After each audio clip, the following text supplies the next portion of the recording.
বড় বাথৌ ধৰ্ম এটা সনাতন ধৰ্ম এই পৃথিৱীত যিমান পুৰাণা ধৰ্ম আছে তাৰ ভিতৰত বাথৌ ধৰ্মও এটা আৰু এই বাথৌ ধৰ্ম আমি আজি বুৰঞ্জীয়ে ঢুকি নোপোৱা সময়ৰ পৰা পালন কৰি আহিছে আৰু বড়োসকলৰ বিশ্বাস যে সেইটোৱে দিয়ে মানে মানুহে মানুহৰ জীৱনটোত গোটেইটো পাব পাৰে হ'ব পাৰে আজি ইয়াত আমাৰ বাথৌ ধৰ্মৰ আমাৰ বাথৌ পৰিচালনা কমিটি আছে দুলাৰে বাথৌ মানে গুডি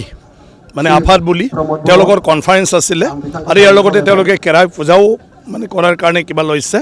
গতিকে ইয়াত আহিলোঁ ভাল লাগিল সবকে পালোঁ এটা ধাৰ্মিক পৰিৱেশ ইয়াত হৈ আছে আৰু ধৰ্মৰ আলোচনা হৈ আছে বড় বাথৌ ধৰ্ম এটা সনাতন ধৰ্ম এই পৃথিৱীত যিমান পুৰাণা ধৰ্ম আছে তাৰ ভিতৰত বাথৌ ধৰ্মও এটা আৰু এই বাথৌ ধৰ্ম আমি আজি বুৰঞ্জীয়ে ঢুকি নোপোৱা সময়ৰ পৰা পালন কৰি আহিছে আৰু বড়োসকলৰ বিশ্বাস যে সেইটোৱে দিয়ে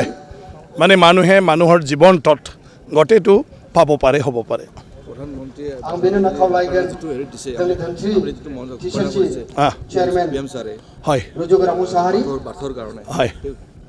নাই এইটো বাথৌৰ কাৰণে ৬০ কোটি টকা ঘোষণা কৰিছে আৰু পৰ্যায়ক্ৰমে মুখ্যমন্ত্ৰী ডাঙৰীয়া এতিয়া দি আছে হয় অসমৰ গোটেইটো ঠিক